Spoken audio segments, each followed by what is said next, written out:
nagaan waaqayyoo hunda keessaniif haa ta'u. Akkam jirtu? Har'a sagalee waaqayyoo keessaa waa'ee lammummaa walii wajjin ilaalla. Jecha lammummaa jedhuuf lammummaa jedhu gidduu adadummaatu jira. Ani waa'ee lammii biyya tokkoo ta'uu, waa'ee citizenship osoo hin taane waa'ee lammummaa irratti sagalee waaqayyoo akka waliin hirmaannu fedha har'a.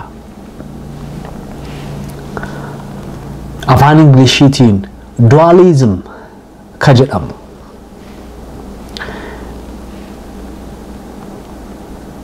Waaqayyo nama yeroo uume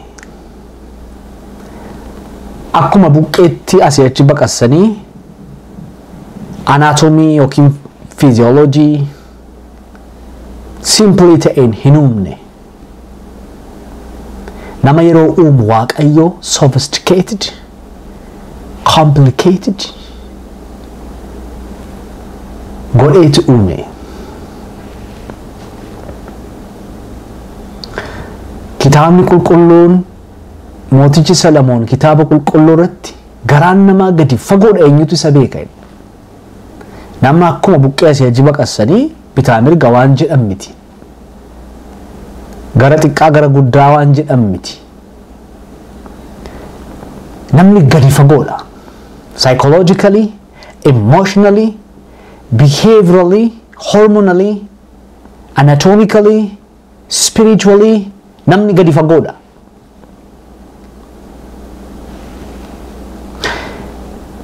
Inni kun qorattoota hedduu bara kamiyyuu keessatti hirmaachiseera. Waa'ee namaa qorachuun dur tureera, jaarraa saayinsii dura. Jaarraa saayinsii boodas itti fufee jira. Gita adda addaatti qorannoon waa'ee namaa gaggeeffamaa jira. Neurologistoonni yookaan qorattoonni waa'ee brainii yookiin sammuu namaa qoratan keessaa namni tokko akka kana jedhe. Akka barnoota qorannoo beekumsa waa'ee sammuu namaatti haga ammaatti waa'ee sammuu namaa kan nuyi beeknu parsantii 10 qofaadha. Sammuu namaa maaliif akka fayyadu akkam akka ta'e garri kun maaliif akka ta'e garra adda biraa maaliif akka ta'e kan nuyi qorannee amma yoonaatti bira geenye parsantii 10 qofaadha. Dogongora namoonni tokko isa kana naannessanii namni amma yoonaatti sammuu isaa keessaa parsantii 10 qofaa fayyadamee jedhu no akkasin jenne. Kan isaan jedhan beekumsi waa'ee qorannoo sammuu namaa haga ammaatti parsantii 10 qofaa beekaa. Haga nuyi qorannee bira geenye garas sammuun namaa gadi fagoodha, complicatedidha, qorannoo dheeraa kana achi gaafataa jedhan. Beektonni Giriikii durii warra akka Aristotle, Plato waa'ee dualizimii haasa'aniiru yookiin lammummaa. Namni sammuudhaaf qaamadha jedhan. Sammuunsaa hin du'u, qaamni isaa yookiin materiyaaliin ni du'a jedhan. Qaamni isaa sammuurratti hirkataadha jedhan. Sababni isaas sammuun qaama malee jiraachuu danda'a, qaamni garuu sammuu malee jiraachuu hin danda'u jennan. Jaarraa 16ffaa keessa immoo René Descartes namni jedhamu irra deebi'ee waa'ee dualizimii riisarchii adda biraa qorannoo adda biraa geggeessee ture.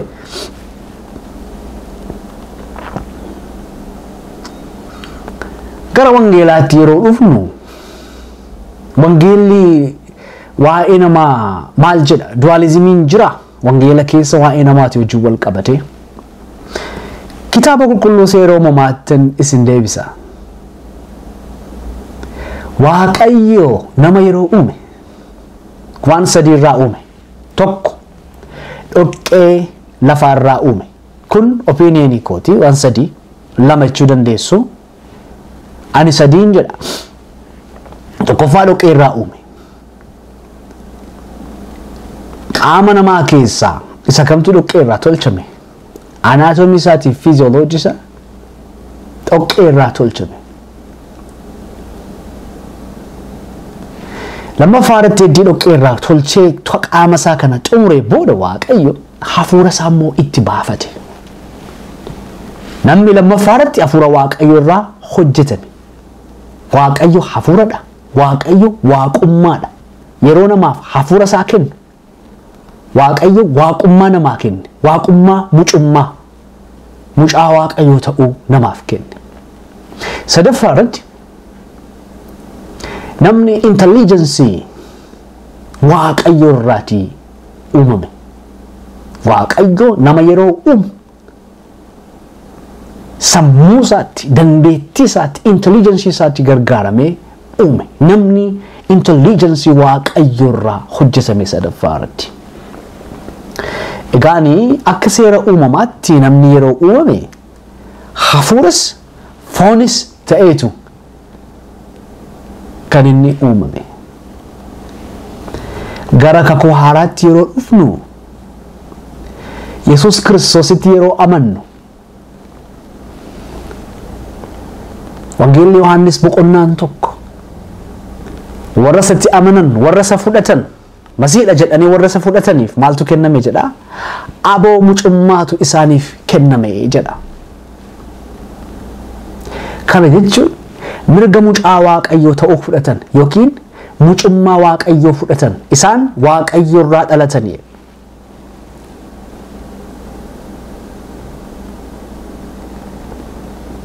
Inni kun dhaloota lammaffaa jedhama. Niqoodimoositti yeroo dubbatu Kiristoos lammaffaa yoo dhalate malee namni mootummaa Waaqayyoo arguu hin danda'u jedhe. Lammaffaa dhalachuu jechuun maal jechuudha? Dhaloota lama jechuudha. Lammaffaa dura tokkoffaa ture dhaloota tokkoffaa achi dhaloota lammaffaa jechuudha. Dhaloonni tokkoffaa isa fooniin dhalannedha yookaan isa namarraa dhalannedha. Dhaloonni lammaffaan isa Waaqayyo irraa Kiristoos irraa dhalannedha. So Kiristoos yeroo amannu akka kakuu haaraatti Kiristoosummaatu DNA keenyarra buufate jechuudha. DNA keenya hafuuraarra. DNA hafuuraarraan jedhe. Egaani namni kakuu haaraa keessattis kakuu moofaa keessattis foon akkasumas hafuura akka inni ta'e dubbata kitaabni qulqulluun. Waaqayyo namummaa keessa lammummaa kaa'e.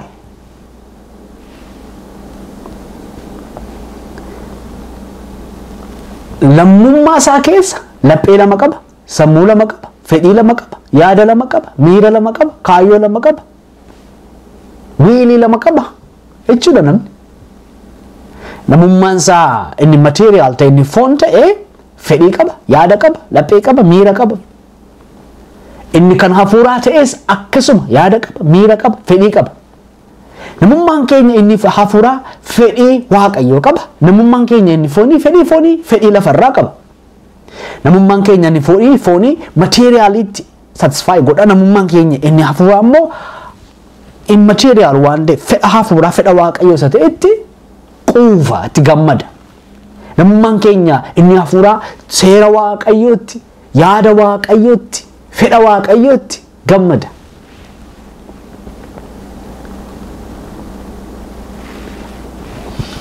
Egaan inni kun dirree lapheetiif sammuu keenya irratti wal'aansoon qabsoon gargar hin cinne akka geggeeffamu godha. Yeroo lammaffaa dhalannu yeroo hafuuraaf foon taanu foonni keenya hafuura keenya wajjin lola geggeessa yeroo hundumaa jechuudha. Hafuurri keenya foon keenya wajjin lola geggeessa yeroo hundumaa jechuudha. Lachan isaanii miidiyaa qabu, lachan isaanii dhaamsa qabu, lachan isaanii fedhii qabu, lachan isaanii sagalee qabu waan nuti haasa'an waca baay'eetu keessa keenya jira. Yeroo tokko namni isin bira taa'eetu jiru sokka yaadaan nyaara guuree sokka eessa dhaqaa jira namni kun eessa jira yoo jettanii akka kootti walga'ii taa'aa jira. Yaada isaa isa tokkotu ka'e kana godhi jedha. Yaadni isaa inni tokko immoo kana godhu moo dhiisu jedha. Itti yaadaa jira waa. Rakkinni wayii isa mudateetu achirratti furmaata lama sadii burqisiisaa jira. Ofiisaatii wajjin filannoo gaggeessaa jira. Yaada sana keessaas akkamtu gaariidha jedhee namni ofiisaatii wajjin walga'ii ta'a. Yaada adda addaa keessa namaa jira. Fedhii adda addaa keessa namaa jira. Gaaffii tokkoon isin gaafadha. Yaada fooniitiif hafuuraa kana walitti araarsanii harmonize godhanii tokkoomsuun hin danda'ama. Lammummaa gara tokkummaatti geeddaruun hin danda'ama. Nu hubadhaa. Tokkummaan haasa'aa jiru waa'ee tokkummaa waldaa, tokkummaa hawaasaa, tokkummaa waldaa kiristaanaa akkasiin haasa'aa jira miti. Waa'ee oneness within oneself kana nama haasa'aa jiru. Tokkummaa isa nu keessaan haasa'aa jira. Nu keessaa jiru. Isa fooniif hafuura keenya kana walitti araarsinee tokkoomsinee bakka foonni yeroo hundumaa hafuuraaf bitamaa ta'ee hafuurri irra aanee mo'atee waan nuyi dhageenyu hundinuu hafuura. Waan nuyi fiilii goonu hundinuu hafuura. Wacni keessa keenya hundinuu kan hafuura. Karoorri keessa keenya jiru hundinuu karoora isa kan hafuuraa. Miirri keessa keenya jiru hundinuu miira isa kan hafuuraati. Jennee akka kanatti harmonize gochuu dandeenya. Otoo inni kun hin danda'ama ta'e dictionary biyya lafaarra jechi yakka jedhu, jechi soba jedhu, jechi hammina jedhu, jechi jibba jedhu, jechi of tuulummaa jedhu, jechi waan sirrii hin taane haasa'u kamiyyuu dictionary biyya lafaarra hin jiraatu ture. Noof galchaa. Kitaaba qulqulluurra immoo jechi cubbuu jedhuuf maqootiin cubbuun ittiin mul'atan hundinuu hin jiraatan turan. Utuu foonni harka laatee booji'amee hafuura jala buluu danda'a ta'e cubbuun iyyuu hin jiru ture. Cubbuun eessaa dhufere waan sirrii hin taane biyya lafaa kanarratti eessaa dhufere lola hafuuraaf foon gidduutti geggeeffamu keessatti yeroo foonni dhageettii qabaatee dhageettii fudhatee sagaleen isaa dhaga'amee fi hojiirra ooluuf ijji foonii yeroo mul'atu ijji foonii sun hammina ta'ee yakka ta'ee cubbuu ta'ee waan adda addaa ta'ee mul'ata. Utuu harmonize gochuu hin dandeenye ta'e lolli addunyaa tokkoffaas lammaffaas hin jiraatu ture. Kiraayimiin adda addaa yakki adda addaa lubbuu ajjeesuun wanti adda addaa addunyaa kanarratti duulli adda addaa biyya irratti namni namarratti geggeessu hin jiraatu ture. Nagaa qofaa jira ture.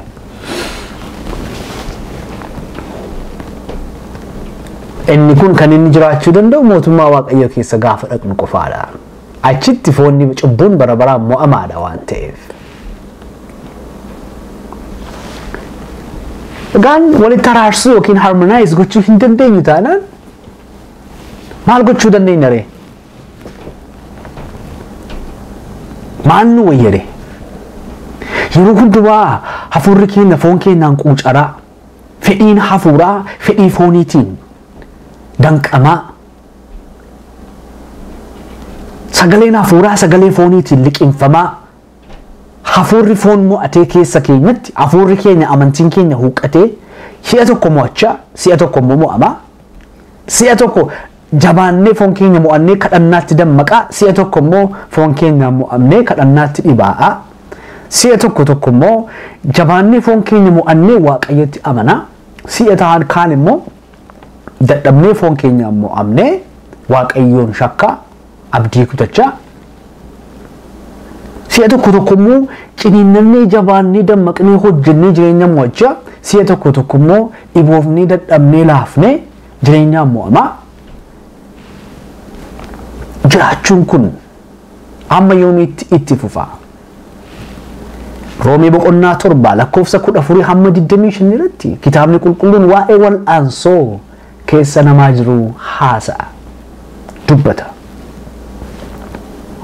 waan isin dhibu yeroo tokko akkasitti yaadna namni gaafa Kiristoosin fakkaachuutti ol guddataa deemu wal'aansoon keessa isaa foonni hafuura irratti godhu dhabamaa deemaa jennee yaadna. Paawulos Xiimoteewositti yeroo barreessu akkas jedhe Kiristoosin akkam fakkaadhe na fakkaadhe ani Kiristoosin fakkaadhe namni Kiristoosin fakkaate kun garuu Roomii boqonnaa 7 irratti immoo yeroo baay'ee utuu waan ani itti gammadu gochuudhaaf barbaaduun waan ani itti hin gammanne utuun godhuun argama waan hafuurri koo Waaqayyo itti gammadu tokko utuun gochuudhaaf barbaaduun waan Waaqayyo itti hin gammanne hafuurri koo waan itti hin gammanne garuu foonni waan itti gammadu utuun godhuun argama lakkoofsa 19 irratti Roomii boqonnaa 7 egaa hafuun koo kana harkaa eenyutu na baasaa jedha kutaa kana irratti Roomii boqonnaa 7:14 haga 25tti gama biraatiin immoo ani Kiristoosin fakkaadhe Kiristoosin fakkaachuutti guddachuu jechuun wal'aansoon foonii keessa namaatii dhabamuu jechuu miti namni dammaqee qo'achuun halkaniif guyyaatti wal'aansoon keessa isaatii hin qo'atiin jedhee waan dhabameef miti namni hirriba mo'atee hojjetee daldalee qabeenya horachuudhaaf maatii isaa gargaaruudhaaf figuunsa wal'aansoon keessa isaatii immoo rafi taa'i jedhu immoo dhibee miti barataan halkaniif guyyaa qo'atee tokkoffaa yeroo ba'u keessi isaa yeroo hundumaa qo'adhuu jedheeni miti hin qo'atiin kan jedhu keessa isaa jira garuu maal godheetu hin qo'atiin isa jedhu sana mo'ateetu hin qo'atiin isa jedhu sana dideetu namni jireenya quality qabu ilaalcha quality qabu adeemsa quality qabu qabaate yeroo adeemu keessa isaatii gadaantummaa joortummaa galtummaa kan itti haasa'u dhibee miti ati gaddeebii iddoo gaddeebii ooli iddoo gaddeebii jiraadhu waan gaddeebii yaadi ilaalcha kufaa qabaadhu kan jedhu keessa isaatii dhibee miti waayildummaa keessa namaa jira yeroo hundumaa garuu namni sana dideetu quality filata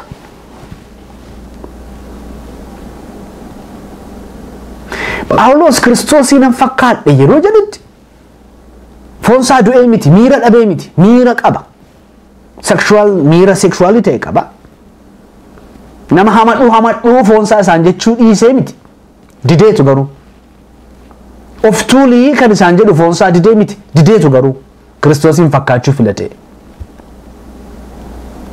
nama jibbii warra Ayhudiitii wajjiniin ta'e warra ormaa kana warra Giriikii kana discriminate godhii foonsaa isaan jechuu didee miti dideetu garuu dideetu filate Kiristoosin fakkaachuu foonsaa dideetu ciniinnateetu isa kanadha Kiristoosin fakkaachuu jechuun malee dhibba keessaa dhibba hafuurri keenya foon keenya liqinfamee mo'amee fedhiin foonii keessa keenya dhabamee yoo waan gaarii gochuudhaaf kaanu kamiyyuu wanti nu mormu jiraachuu dhiisee yoo kadhachuudhaaf kaanu hin kadhatiin kan nuun jedhu hin jiru yeroo hundumaa kadhachuudha akka kana ta'ee miti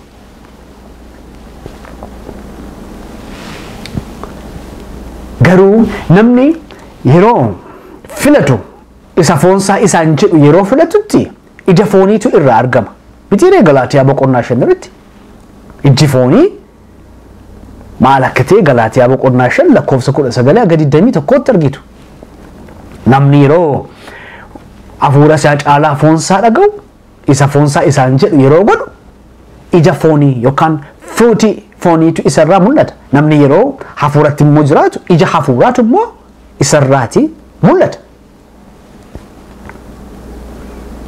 jireenyi namaa ija lama qaba ija foonirraan dhufuuf ija hafuurarraa dhufu qaba seenaa mootota kitaaba qulqulluu keessa raajota kitaaba qulqulluu keessa ilma namaa kamiyyuu yeroo qorattan seenaa isaa keessaa ija lama argitu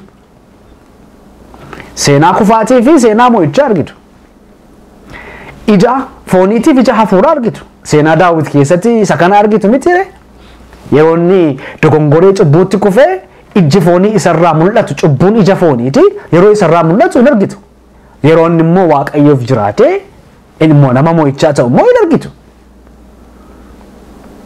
Jireenya nama hundumaa keessa ija lamatu jira. Simultaneously jiraachuu hin danda'u garuu yeroo adda addaatti. Egaa firoottan koo keessa keenya waca lamatu jira, haasaa lamatu jira, ergaa lamatu jira, gungummii lamatu jira, dhaamsa lamatu jira, ajandaa lamatu jira, miidiyaa lamatu jira, screenii TV lamatu jira. TV isa tokkorraa waa'ee fooniitu haasa'ama, screenii isa biraarraa immoo waa'ee hafuuraatu haasa'ama. Chaanaalii isa tokkorraa waa'ee waaqayyo, chaanaalii isa tokkorraa immoo waa'ee fooniitu jira. Namummaan keenya inni tokko hin dubbatinii jedha. Chaanaalii inni tokko immoo dubbadhu jedha. Namummaan keenya inni tokko rafii jedha. Inni tokko immoo ka'ii jedha. Inni tokko yeroon hin jiru ariifadhu jedha. Tokko immoo yeroon jira boris yeroo adda biraadha suuta jedheedha.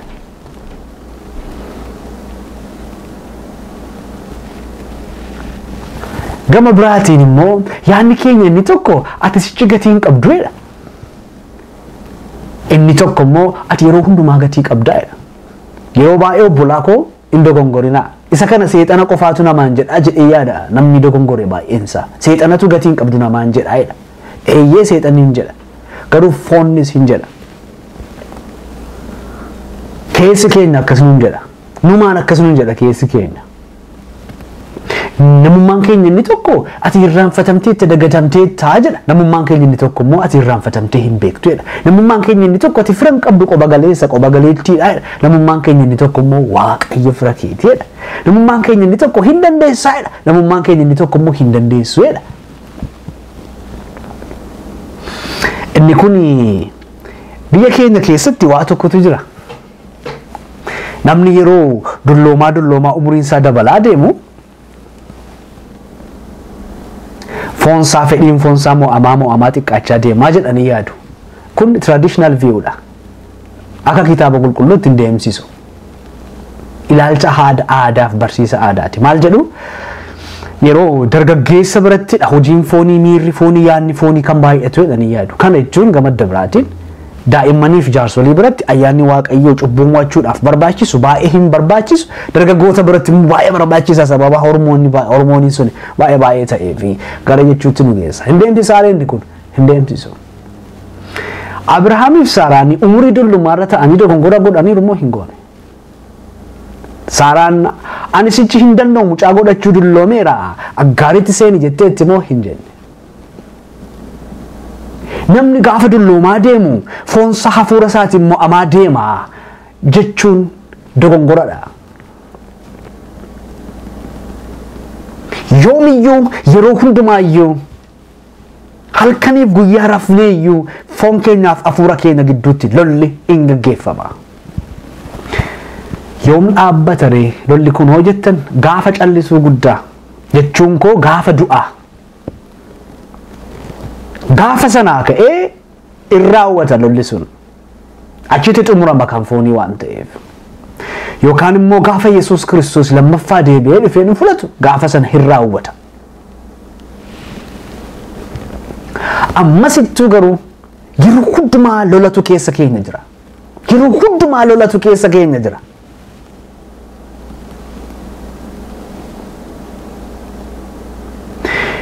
Lolli dorgommiin qabsoon keessa keenyatti fooniif hafuura gidduutti geggeeffamu. Gara tokkotti nu geggeessa. Garri sunis immoo filannoodha. Foonni waan haasa'u qabaa, hafuurri waan haasa'u qabaa. Kana gidduutti garuu yaada lamatu jira keessa keenyaa. Kana gidduutti garuu gadi taa'anii tokko filachuun kan keenyadha. Waaqayyo mirga gurguddaa inni namaaf kenne keessaa inni tokko. Inni guddaan mirga filachuuti. Kitaabni qulqulluun jannata Eden keessa Waaqayyo biqilaa isa bishaan taanes kaa'ee filadhaa. Filannoo hin dhoowwine garuu filannoo isaanii sana immoo seera isaan ittiin limitii godhan immoo isaaniif kenne kanatti hin nyaatinaa jedhe. Karaa lamatu fuuldura keessan jira filadhaa. Kiristoos karaa isa boochoo, karaa isa bal'aa, karaa isa dhiphaa jedhee dubbate. Kitaaba qulqulluu kakuu haaraatiif moofaa yeroo dubbistan iddoo baay'eetti argitu isa kana. Filannoo nama dhowwatee hin beeku. Varaayitii nama dhowwatee hin beeku. Mirga filannoo namaas immoo suppress godhee hin beeku Waaqayyo. Keessa namaa fedhii jira, dorgommii jira, yaada adda addaatu jira. Yaada kana gidduutti immoo gadi taa'ee namni filatee tokko filatee irratti tarkaanfii fudhachuun mirga Waaqayyo, aboo Waaqayyo isaaf kennedha. Hubadhaa. Yeroo hundumaa waan yaadaa turre, waan hawwaa turre, waan barbaadaa turre, waan gochaa turre kamiyyuu sagalee dhageenya irraa kaanee yaanne, feene, goone, barbaannee fi gochaa jirruuf gara fuulduraattis goonutu jira. Waa dhageenyee goone waan goone hundumaayyuu. Waa dhageenyee dubbanne waan dubbanne tokko. Waa dhageenyee goone waan goone tokko. Waa dhageenyee hawwine waan hawwine tokko. Wanti sun garuu keessa keenya jira. Wanti nu geggeessu, wanti dubbatu tokko, wacii wayii haasaa wayii tokko keessa keenya jira.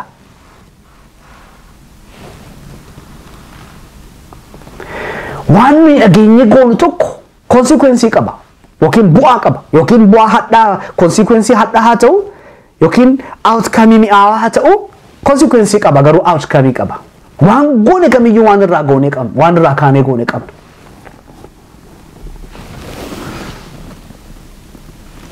Obbolaa koo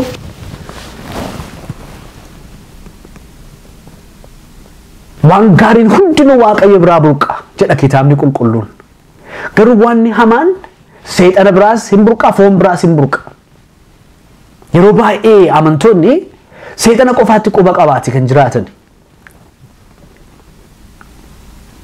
Foonni keenya akka keessa keenya wal'aansoo nu qabu. Foonni keenya diina isa baay'ee nutti dhiyoo ta'e akka ta'e daganna.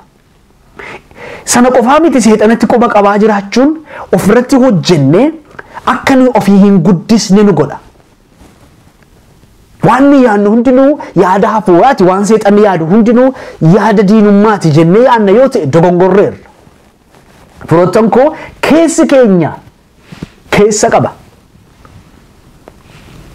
Namoonni tokko tokko maala mucaa Waaqayyoo ta'eera, Kiristoos wajjin fannifamtanii ittudha. Namummaan koo foonii fannifameera, du'eera, ani cuuphaa kootiin du'a Kiristoositti fakkeeffameera. Kana booda miirri foonii ana keessaa du'aadhaa jedhu. No. Hin duune Phaawulos keessaayyuu foon koo wallaansoo na qabaa jedhe Phaawulos. Kiristoosin immoo fakkaadheera jedha. Soba akkasii keessa hin jiraatinaa. Cuubamuun Kiristoositti amanuun fedhii foonii nama keessaa qaa godhee ajjeese, fedhii hafuuraa qofa akka namni qabaatu nama godhaa jettanii yaaduutti hin adeeminaa. Garuu yeroo Kiristoos irraa dhalannu, dhaloota lammaffaa dhalanne, dhaloota lammaffaa, Niqoodimoos namni lammaffaa yoo dhalate malee mootummaa Waaqayyootti galuu hin danda'u jedhe miti gooftaan. Kiristoos irraa yeroo amannu, Kiristoositti yeroo amannu, Kiristoos irraa dhalanne. Dhaloota lammaffaati. Waaqayyo irraa dhalatan isaan ijoollee Waaqayyootiidha wangeelli Yohaannis boqonnaan tokko. Kana jechuun Waaqayyo biraati hafuuratu nuuf kenname, abootu nuuf kenname, du'uu Yesuusiif du'aa ka'uu Yesuus Kiristoosiin aboo nuuf kennametu qaba. Aboon sun akka nuyi foon keenya mo'annu garuu nu gochuu hin danda'a. Malee dhaloonni keenya lammaffaa dhaloota isa jalqabaa kaansilii godheera, haqee balleesseera jennee yaadna yoo ta'e dogongorreera. Dhaloonni lammaffaa, dhaloonni tokkoffaas wal duukaa jiraatu. Dhaloonni lammaffaas, dhaloonni tokkoffaanis. Addaamummaan inni dulloomaanis, addaamummaan inni haaraanis Kiristoosis. Kiristoosimmaanis, foonummaanis nu keessa jira. Maal wayyaree qabxii gurguddaa lama haasa'uudhaafini har'aa pilaatfoomii kan akka nuyi qabaannu barbaade. Yesuusiif ulfinna haa ta'u.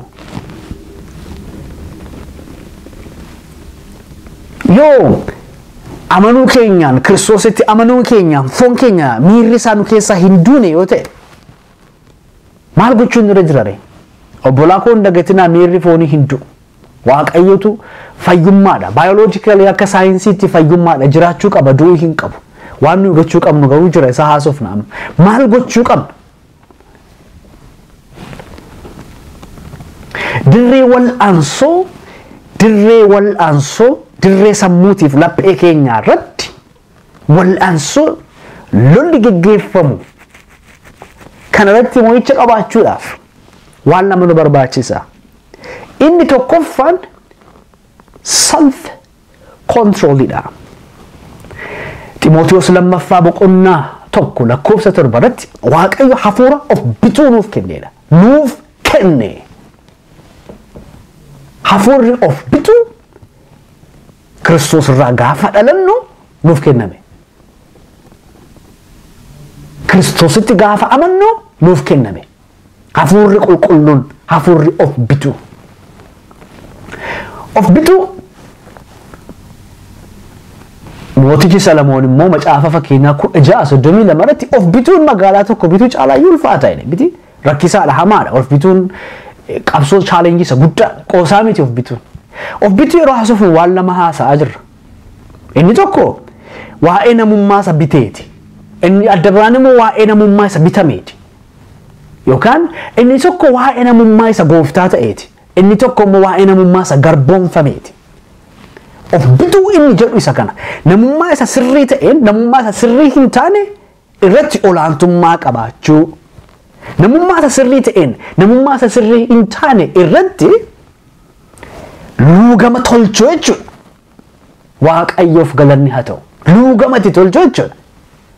Of bituu jechuun utuu keessi keenya waa'ee nama tokko kaasii hamadhu jedhu noo'i namadhu jedhanii ofuma ofiitti keessa ofiitti diduu jechuudha. Isa kana gochuudhaaf maqaa gooftaa si'a 10 waamuun nurra hin jiru. No. Hin godhu yoo jenne hafuurichi silumaanuu kennameera gooftaa Yesuus Kiristoos irraa dhalanneerra dinneerra dhowwuu dandeenya wanta san ittisuu dandeenya. Yeroo foon keenya ka'ii dhibaayi yeroo nuun jedhutti dhibaa'ummaa diduu dandeenya. Yeroo keessi keenya ka'iitii namarratti wal ijaari nuun jedhu diduu dandeenya. Lakkii ani nama fi namarratti wal ijaaru otoo hin taane nama namaaf wal ijaaruudha. Nama namaaf of ijaaruudha malee namarratti ni wal ijaara miti ani jennee diduu hin dandeenya. Yeroo keessi keenya of tuulii, of afuufi, of himi, of mul'isi nuun jedhu no, ani Kiristoosin mul'isa malee of hin mul'isu. Ani gadan of deebisa jennee of diduu of dhowwuu hin dandeenya. Faayidaa bu'aa hin qabne hammina biddeen hamminni keessa jiru nyaachuu diduu dandeenya. Self-control is the reaction against Satan's temptation. Mitire? Keessi keenya hafuurri keenya reaction inni qorumsa seexana biraa dhufu mo'achuudhaaf qabaatu of bituu jedhama. Namummaa keenya hafuuraa biraati reaction of bituutu jira yeroo hundumaa hin dida. Waan biyya lafaa fidu tokko hin dida. Waan mana asiif asiin dhufe hundumaa hin fudhatu ola hafuurri keenya. Calalee secca'ee ilaalee fudhata. Hin dida waan didu baay'ee qaba.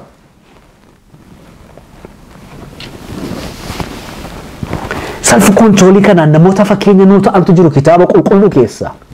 Yoosef, Daani'eel, Misaaq, Shidraaq, Abdinaagoo warra jedhaman kana yaadattu. Yoosef mul'ata yookaan abjuu inni ijoollummaa isaatti argeef raawwii abjuu isaa sana gidduu bu'aa ba'ee hedduutu jira. Kan akka uffata irraa baasanii qullaa uffata abbaan isaa miidhagaatti bite dhiigaan cuubanii ilmi kee hin du'e jedhanii du'a irratti odeessu. Hin faarfatanne malee daawo Yoosefi du'a namni irratti odeeffamedha. Hin faarfatanne garuu akka keenyaarraa. Du'eera bineensa nyaate mucaa keedhanii abbaa boosisaniiru. Achi immoo boolla buusan. Boolla baasanii immoo daldaltoota Gibxiitti gurguran. Mana Gibxiitti immoo gadi bu'ee mana Pooxifaaraatti hojjetaa mana keessaa ta'e. Achi keessa immoo utuu jiru hafeerraan hamminaa isaaf dhiyaate. Sana didee baqachuu isaatiin immoo mana hidhaa seene. achi ba'eetu abjuun isaa raawwatameef miti.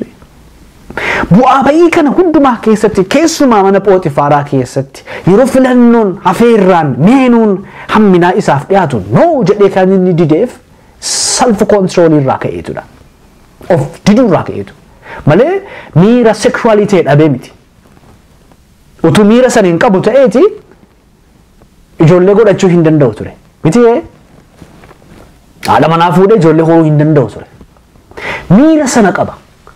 Garuu kan inni didee baqateef self control irraa of ittise of dide of luugamuu isaarraa kan ka'eeti hin godhu kana jedhe. Hin godhu jechuun hin danda'ama.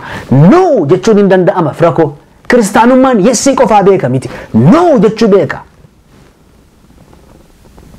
Kiristaanummaan waan dhufu hundumaatiif balballi isaa banamaa miti. Balballi isaa cufaadha. Hin dida. Waan ittisu, waan fudhachuu didu, waan soomu baay'ee qaba kiristaanummaan. Daani'eel faa yaadatu mitiire Baabiloonitti yeroo sokkanii dhangaa mana mootii fi dhugaatii mana mootii isa filatamaatu isaanii dhiyaate. Isaan immoo maal jedhan hin nyaannu jedhan. Tuttuqaa qaba waaqa tolfamaatiif irraa dhiyaatee dhufe inni kun identity keenya wajjin compromise wal godha. Identity keenya wajjiniiniti wal morma waan ta'eef hin fudhannu jedhanii reject godhan. Isaan eenyummaa qabu eenyummaa Yaahwee waaqa tokkicha waaqeffachuu isatti amanuu eenyummaa isaanii sana qaama isaanii sana amantaa isaanii sana isaaf dedicate gochuu amantaa sana jennuu sana identity sana qabu waan ta'eef nyaanni kun isa sanaa wajjin contradict wal godha. Itti urgaa'uu didee miti nyaanni sun itti miidhaguu didee miti lakkii didee miti utuma urgaa'uu ciniinnatanii didan malee utuma bareeduu ciniinnatanii didan malee nyaanni sun nyaachuu didan. Diddaa gaafata jireenyi. Waan foonni keenya nutti haasa'u waan keessi keenya nutti haasa'u diduu gaafata. Hubadhaa. Waan seexanni qorumsa seexanni fidu kamiyyuu hirmaannaa keenya bakkee nu miidhuudhaaf hin danda'u. Namni maqaa keenya kaasee hamachuu danda'a. Hamee namni bakkee kanaa nu hamatu jireenya keenya miidheera yoo ta'e sababii nuyi keessatti hirmaanneef. Kana jechuun gadi teenye maaliif akkasina jedhanii jennee utuu yaannu yaanni sun nyaachuu jalqabe keessa keenya. Nagaa keenya boreessuu jalqabe.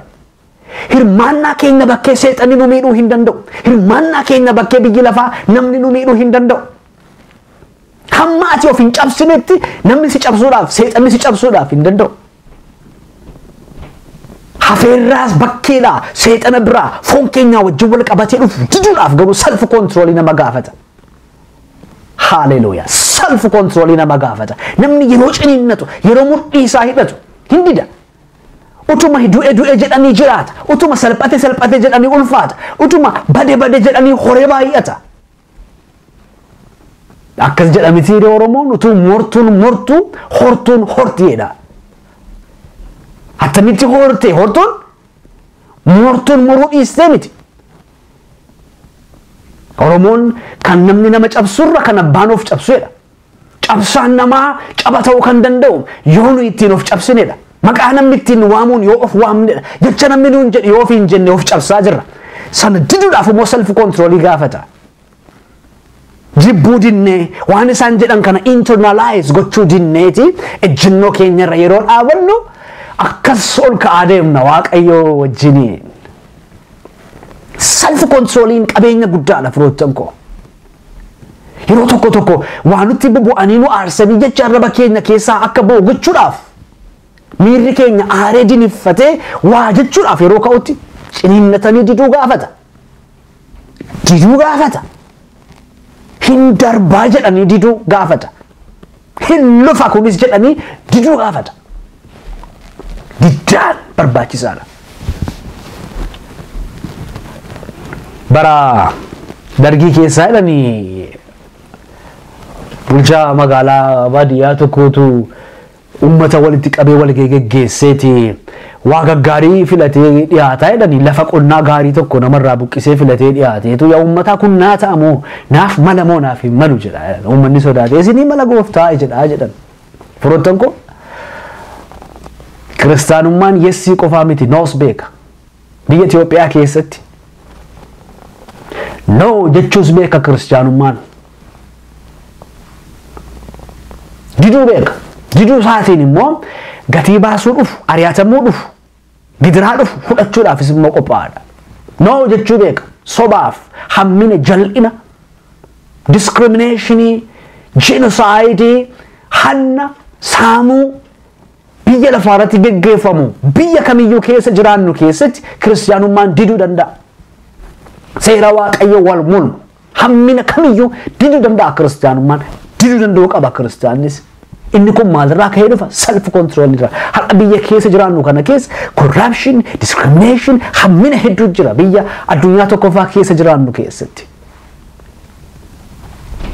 Garuu kiristaanonni no jechuu danda'utu irra jira. Akka Phaawulos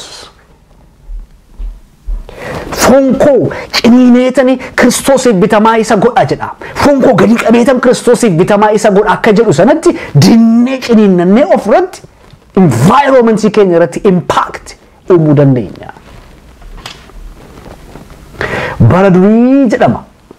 Dubartii harka qalleettii tokkotu jirti. Ollaa isheetii immoo waan nyaatan kan qabantu jiru. Isheen kun waan nyaattu hin qabdu. Ollaan ishee yeroo isaan manaa ba'anii dhimmaaf deeman argiteeti mana namaa beeloftee waan nyaattu dhabdeeti mana jara sanaa dhattee barattee ol seentee jedhama. Kana booda daakuu qopheessitee marqaa qopheessitee marqaa marqitee waa hundaa dhadhaas baaduu sitti godhatteetu nyaachuudhaaf teessee akka kana jette. Ya qoonqoo koo mana namaa na bansiiste qoodaa namaa na buqqisiiste marqaa na qopheessiste. Ani harka kootiin fuudhee sittiin kennu. Ati kottu gadi bu'iitii nyaadhu jette. Kun of bituu jedhama. Ayyoliin keenya biyya mudhii hidhachuu sabbataan mudhii hidhachuu waan jedhan tokko beeku. Beela dandamatu sabbataan beela mo'atu. Sabbataan dadhabbii mo'atu. Mudhii hidhachuu jechuun self discipline jechuudha. Akka kitaaba qulqulluutti kitaabni mudhii keessan hidhadhaa yeroo jedhutti self discipline keessa ciniinnadhaa ta'e jennoodhaan jiraadhaa jechuusaati. Firoottan koo lola lammummaa keessa fooniif hafuura keenya gidduutti gaggeeffamu keessatti self disciplinein baay'ee barbaachisaadha. Self discipline yeroo qabaannu isa kamtu na baasa, isa kamtu na fayyada, isa kamtu gaariidha, isa kamtu sirriidha jennee suuta jennee hafuuffannee tasgabboonee yeroo fudhannee teenyee irratti yaaduu dandeenya miti. Inni kun baay'ee barbaachisaadha. Lammaffaadhaatti tokkoffaadhaatti waa'ee self control haasofne lammaffaadhaatti waa'ee guiltiiti. Guiltiin baay'ee qabeenya gaariidha yookaan afaan Oromootiin gaabbii yookaan ceephoo inni jedhu qabeenya guddaadha. Egaa jireenyi amantaa akka dirree waraanaati. Fooniif hafuura gidduu yeroo hundumaa duulatu jira, wal'aansootu jira, qabsootu jira jennee haasofneerra. Loltuun tokko yeroo adda waraanaa dhaqu ajjeesee faachaan galuu qofaa miti madaa'uus danda'a. Duus danda'a adda waraanaatti mitiire. Firoottan koo jireenya amantaa keessattis yeroo hundumaa self controliidhaan yeroo hundumaa mo'atanii faachaan galu miti. Yeroo tokko tokko mo'amuunis jira.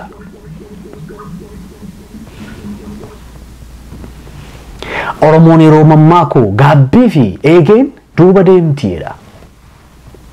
Yeroo namni mo'amee foonsaatiin yaada adda addaatiin mo'amee haalaan mo'amee abdii kutatee akka Abrahaamiif Saaraan gara gaariitti ol galan abdii kutatanii akka sana yeroo jireenya abdii nama kutachiisee waan dogongora ta'e yeroo dubbatu waan dogongora hin ta'e yeroo godhu yeroo obboleessa isaa irratti boolla qotu yeroo obboleessa isaa hamatu yeroo waan sirrii hin taane godhu eddii godhe booda namni taa'ee yaada. Waan sirrii hin taaneen godheen jedha. Inni qabeenya guddaadha. Guiltiin yookiin ceephoon gaabbiin faayidaa lama qabaachuu danda'a. Faayidaan inni tokko faayidaa gadhee consequence jechuu kooti faayidaa. Consequence lama qabaachuu mala. Negative fi positive consequence qabaachuu mala. Negative consequence namni yeroo baay'ee gaafa ceephoo qabaatu waan sirrii hin taaneen godheen waan sirrii hin taaneen raawwadheen jedhee gaafa of ceephoo akka saayinsiittis depressionii qabaachuu ni mala miti. Self devaluation jechuun value of dhowwachuu guiltiin yeroo jiraatu an gatii hin qabu ani nama gatii hin qabne cubbamaadhaam ani nama kufaadhaam ani nama dogongoreedhaam ani nama obboleessa isaa miidheedhaam, ani nama of miidheedhaam, ani nama dinagdee isaa miidheedhaam, ani nama maatii isaa miidheedhaam jedhee yeroo of ceephootti ceephoon sun gara depressionitti, self devaluationitti yeroo nama geggeessu negative consequence guiltiiti. Guiltii irraa ka'ee namoonni of ajjeesan jiru. Lubbuu isaanii kan ajjeesan. Sababii sammuun isaanii waan sirrii hin taane goote, waan dogongora goote sababii sammuun isaanii hin jedheefi namoonni dhaqanii lubbuu isaanii ajjeesan, lubbuu isaanii balleessan jiru. Fakkeenyaaf Yihudaan kitaaba qulqulluu irraa gooftaa keenya Yesuusin dhungatee yeroo gurguru sana booda immoo dhaqee fannisee of ajjeesee jedha kitaabni qulqulluun. Obbolaa koo waan sirrii hin taane yeroo gootan seexanni akkas jedha. Ati gatii hin qabdu, cubbamaadha.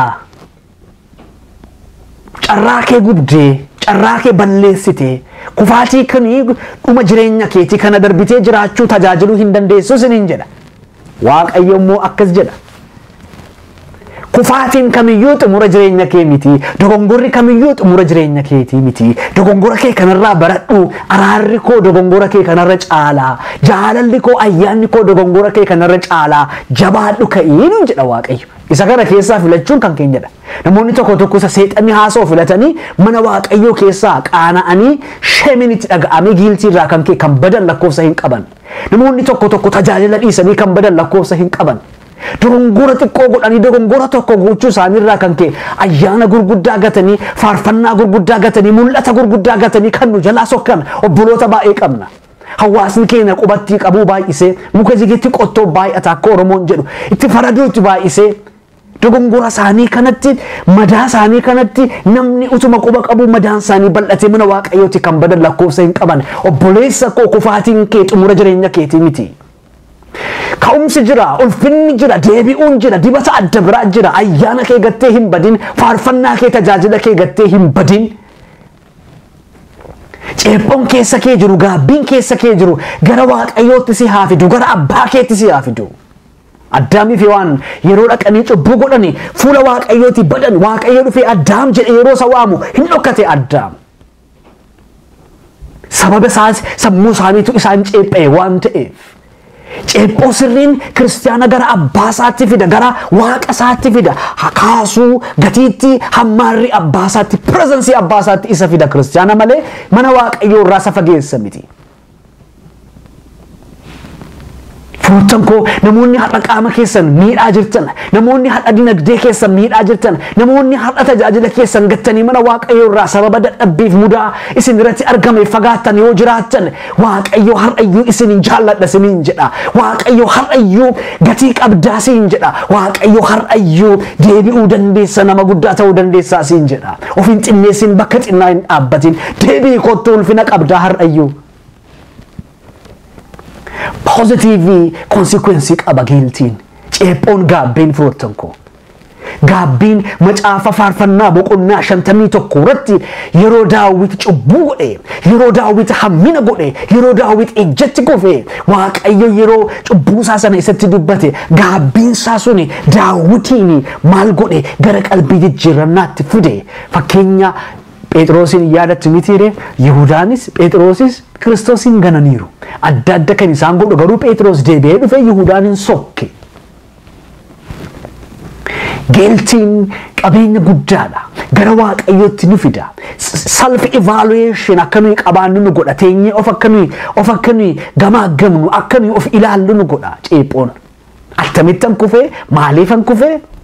Kufaatii kanarraa immoo maalan baradhaa jennee teenyee herrega isaa hojjennee deebina. Araara isaa isa baay'eetti, jaalala isaa isa baay'eetti. Firoottan koo